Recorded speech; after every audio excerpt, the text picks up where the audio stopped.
I'll be honest with you, I thought it was going to be just another regular date night. You know, one of those evenings where you dress up a little, grab dinner, maybe share dessert, and talk about life. That's what I had in mind when I booked the reservation at this cozy Italian place in the city. My girlfriend, Emily, had been talking about wanting a night out just the two of us, so I figured this was the perfect chance. A low-lit place, soft music, good wine, the kind of atmosphere where you could just sit back, relax, and reconnect. I got there early because that's the kind of person I am. I like things to be set up properly. I wanted her to walk in, see me waiting, and feel like the evening was special. But the second she walked in, my stomach dropped. Because she wasn't alone. Behind her came her mom, her dad, her younger brother, and wait for it, her cousin. All five of them. At first, I thought maybe it was some weird coincidence. Maybe they were just stopping by to say hi before heading somewhere else. But no, they were dressed up, smiling, waving at me like we were all about to sit down for a family reunion. Surprise, Emily said, grinning as she kissed my cheek. I thought it would be fun if everyone joined us tonight. My smile froze. Fun for who? Because it definitely wasn't me. Don't get me wrong, I don't hate her family. They're fine. But when you plan a date night with your girlfriend, you don't expect to suddenly be hosting a dinner for six. I tried to roll with it, though. I didn't want to make a scene. Her parents sat across from me. Her brother immediately started scrolling through the menu like he was starving, and her cousin, well, her cousin didn't even say hi before asking the waiter about the most expensive cocktail on the list. So yeah, that was the vibe. I kept telling myself, okay, just get through the night. Smile. Be polite. But the longer dinner went on, the more uncomfortable I felt. Her mom dominated the conversation, asking me pointed questions like, "So, when are you two thinking about moving in together?" And her dad kept dropping hints about how a man should always take care of a woman properly.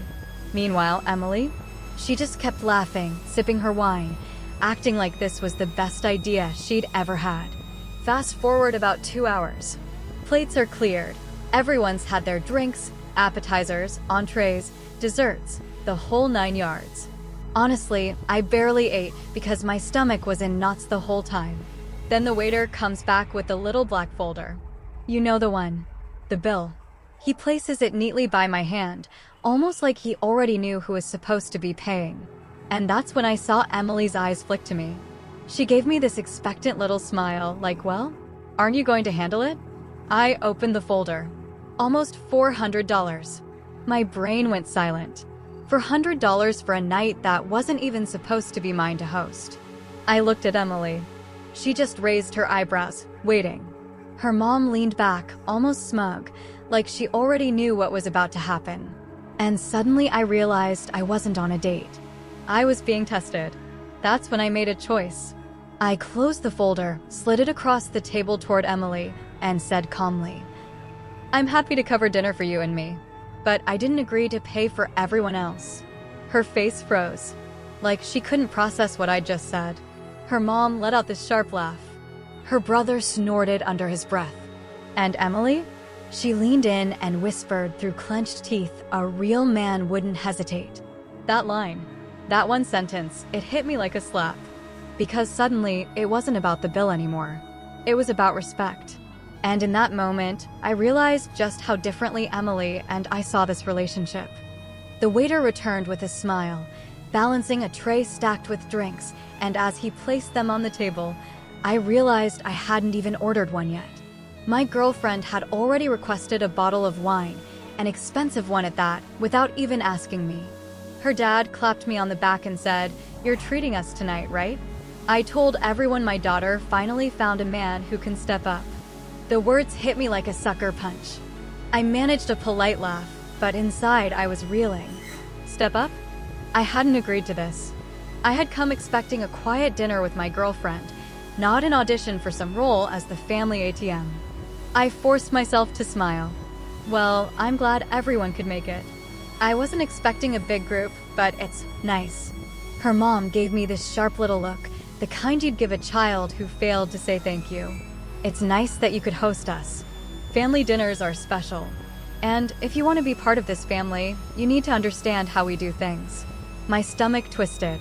Host us? I never signed up to host anything. The meal dragged on. Plates of appetizers I never ordered appeared on the table, then entrees, then desserts, each one more lavish than the last. The conversation flowed, but I barely spoke. Every time I glanced at my girlfriend, she smiled sweetly, like nothing was wrong, like this was exactly how it was supposed to go. And then came the moment I'd been dreading. The check. The waiter placed the little black folder on the table with a discreet nod, and my girlfriend immediately slid it across to me. No discussion, no question, just an expectation. I opened it, and my heart sank. $397.85. Nearly $400 for a night I hadn't planned, hadn't agreed to, and barely enjoyed. I looked up, and everyone was watching me. Her dad leaning back smugly. Her mom with that same sharp expression. Her brother smirking, like this was some kind of test I was about to fail. And my girlfriend? She had her hand on mine, smiling sweetly, like this was the most natural thing in the world. That's when the anger boiled up inside me. I kept my voice steady. "I'm happy to pay for my meal and yours," I said quietly. But I didn't agree to pay for everyone else. That wasn't the plan. The table went silent. Forks froze midair. Even the cousin stopped scrolling through his phone to look up. Her mom was the first to speak. "Excuse me? Are you saying you're not going to cover this?" I swallowed hard. That's right. I came here expecting a dinner date with my girlfriend. I didn't know the rest of you were coming. I'll pay for us, but the rest, it's not on me. Her dad barked out a laugh, but there was no humor in it. So you want to sit here and embarrass my daughter? Embarrass our whole family? A real man wouldn't hesitate. And then my girlfriend joined in. Her voice wasn't loud, but it cut deep. "You're making a scene. You're humiliating me. Why can't you just take care of it? If you loved me, you wouldn't think twice." Her words stung more than the $400 price tag ever could. I pushed the check back toward the middle of the table. "If you wanted me to cover this, you should have asked me. You blindsided me, and that's not fair. I'll pay for what I owe, and I'll pay for you, but the rest is not my responsibility." Her mom scoffed loudly. "Cheap. That's what you are. Cheap." The cousin whispered something under his breath, and her brother chuckled. My girlfriend's face flushed red, not with embarrassment at her family's behavior, but with anger directed at me. In that moment, I felt completely alone. Surrounded by people, but utterly alone. I waved down the waiter, pulled out my card, and said, "Please split the bill. 2 meals here, the rest separate." The waiter hesitated, clearly sensing the tension, but nodded and walked off. The silence at the table was suffocating. My girlfriend didn't look at me. Her mom muttered something about ungrateful men. Her dad shook his head. And me? I just sat there, heart pounding, wondering how something as simple as dinner had turned into a battlefield. When the receipts came back, I signed mine quickly. My girlfriend reluctantly reached for hers. Her brother groaned. Her mom huffed. The cousin sighed like it was the greatest inconvenience in the world. And then it was over. The waiter collected the slips, and the family filed out, shooting me looks like I had just committed some unthinkable crime. But the real explosion came outside. As soon as we stepped onto the sidewalk, my girlfriend turned on me. "What the hell was that?" she snapped. "You embarrassed me in front of my family. Do you know how humiliated I feel right now?" I blinked at her, stunned. "Humiliated? You blindsided me. You invited your entire family to our date without telling me, and then expected me to drop $400 like it was nothing." She folded her arms tightly across her chest. "That's what men do. That's what boyfriends do. They take care of their girlfriend and her family. You failed tonight. Completely." Her words cut deep, sharper than any knife. I stood there, staring at her, realizing that maybe this wasn't just about dinner. Maybe this was about something much bigger. Something about expectations, respect, and what she really saw me as. Not a partner, not an equal, but a wallet. And for the first time since we'd started dating, I wasn't sure if this was a relationship I wanted to stay in. The silence between us was suffocating. For the first time in our relationship, I felt like I didn't even know who Emma really was. We sat there, the two of us, our untouched drinks on the table. Her family had already paid their share and left the restaurant, casting judgmental looks my way as if I'd just broken some sacred rule of manhood. Emma kept her arms crossed, her face twisted in a mixture of anger and humiliation. "You really had to do that in front of them?" she asked finally, her voice cold. "Do what?" I asked. "Set a boundary?" "No," she snapped, her voice trembling. "Embarrass me. Make me look like I was dating some guy who can't even pay for dinner." Her words hit me like a punch to the chest.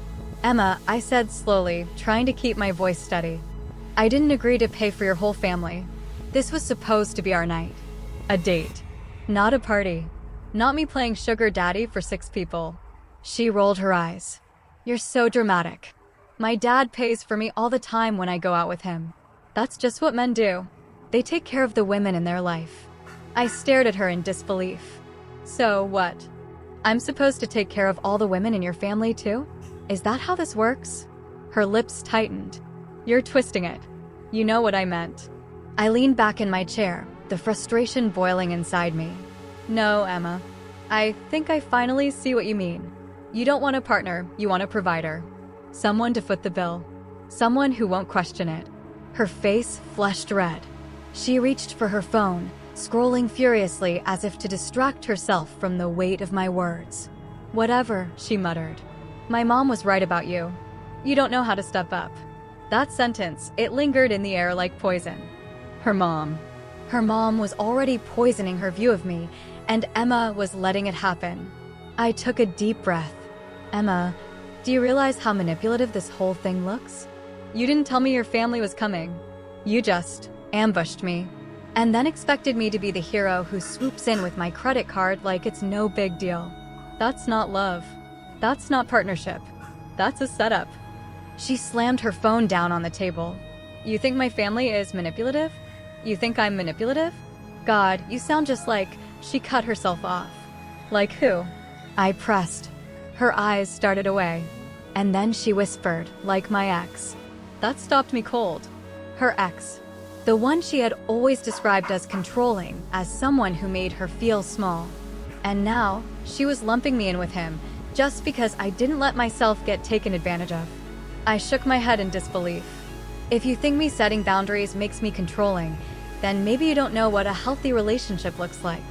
Her eyes filled with tears, but I couldn't tell if they were from anger or guilt. She whispered so quietly I almost didn't hear it, "You embarrassed me." I closed my eyes for a second, fighting back the urge to shout. Because deep down, I realized something. I wasn't embarrassed at all. I was relieved. Relieved that I finally saw the truth. This wasn't about dinner. It wasn't about money. It was about respect. And tonight, I saw exactly how little respect Emma and her family had for me. We left the restaurant in silence, walking side by side, but miles apart emotionally. The cool night air hit my face as I replayed everything in my head. The laughter from her family when the bill came. The way Emma's mom smirked at me. The entitlement in Emma's voice when she said a real man would have paid. I knew then that this wasn't just a one-time thing. If I caved tonight, it would happen again. And again. And again. As we reached my car, Emma finally broke the silence. "So that's it? You're just going to humiliate me like that and act like nothing's wrong." I unlocked the car but didn't get in. Instead, I looked her dead in the eye. "No, Emma. What's wrong is you ambushing me. What's wrong is expecting me to pay for something I never agreed to. What's wrong is your family treating me like a walking wallet instead of your boyfriend."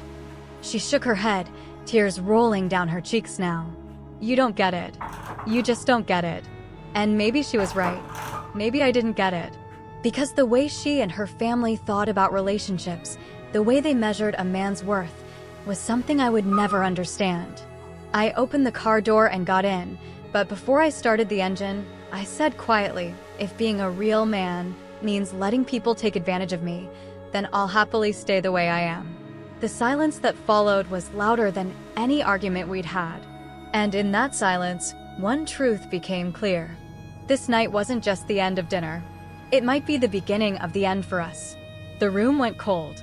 My mother stood frozen, one hand still on the table, the other clutching her pearls like she was in some melodramatic soap opera.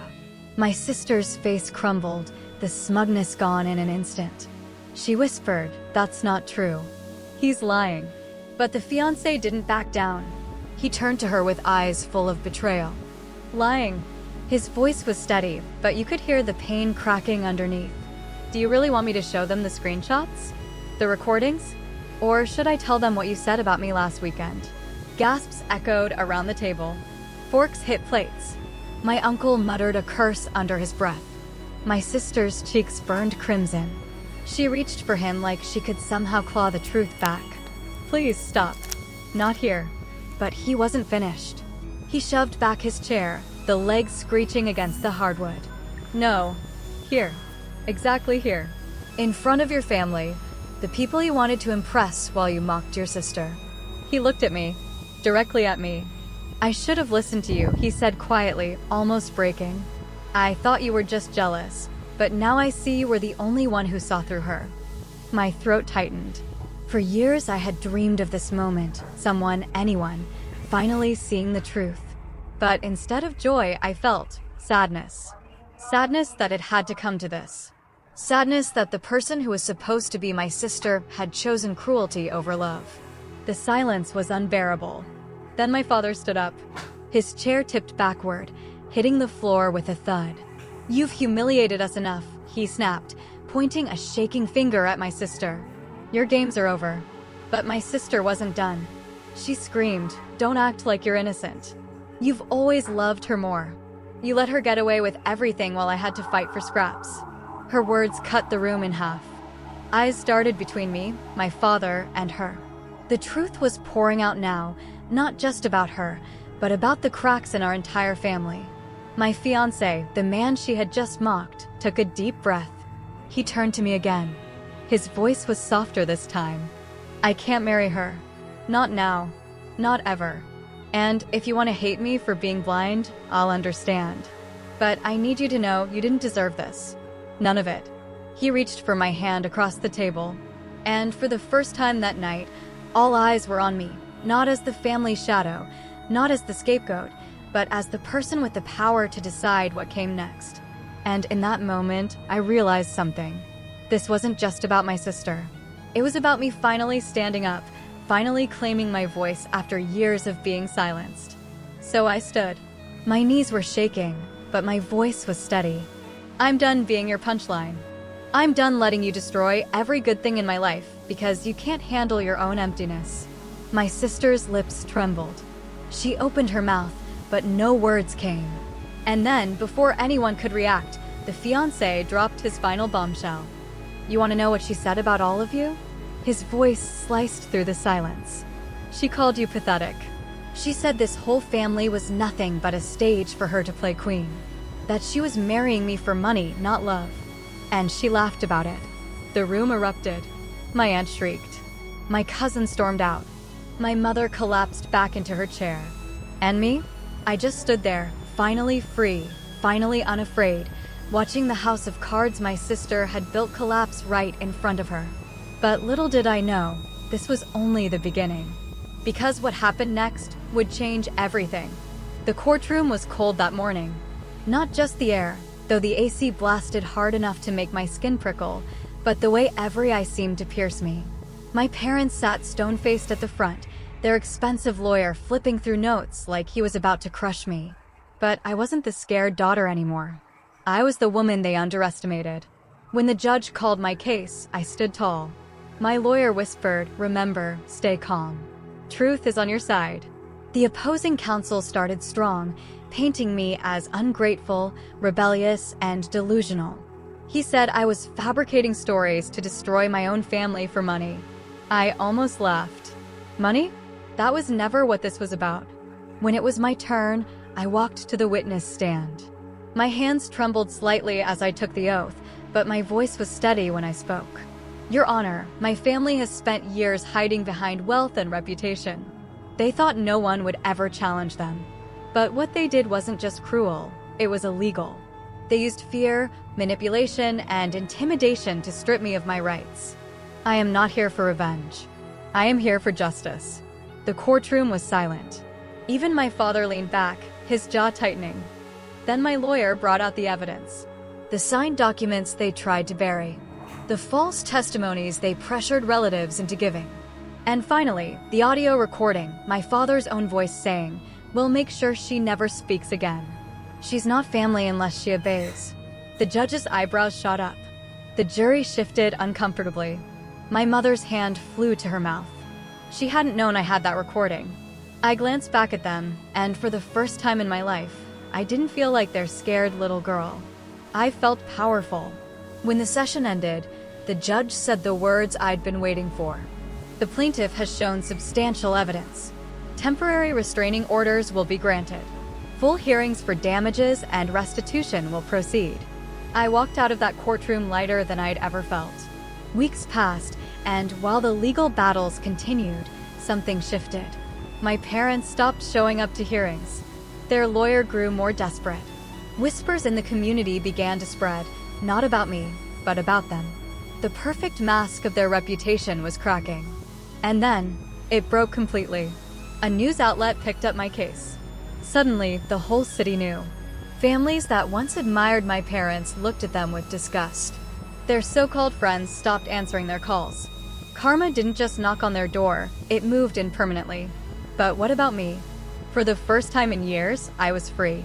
I wasn't living under their thumb. I had my own small apartment, my own job, my own circle of friends.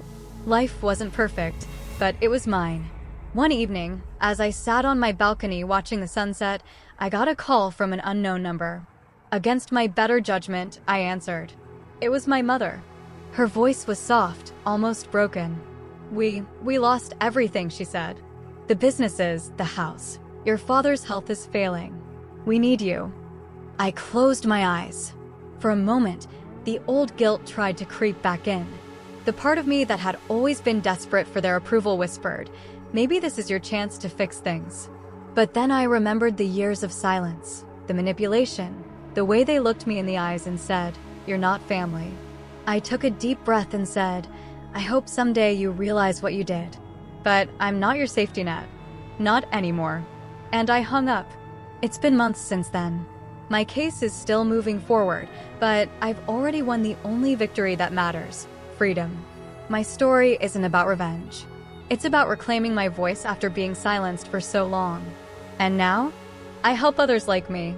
I started a small support group, people who've been cut off, betrayed, or manipulated by their families. Every week, we share our stories. We cry, we laugh, we heal. Because the truth is, family isn't always blood. Sometimes, it's the people who choose to stand with you when everyone else walks away. I look back at that night, the night they told me I wasn't family anymore, and I smile. Because they were right, in a way. I'm not their family. I built my own. And this time, nobody can take it away from me.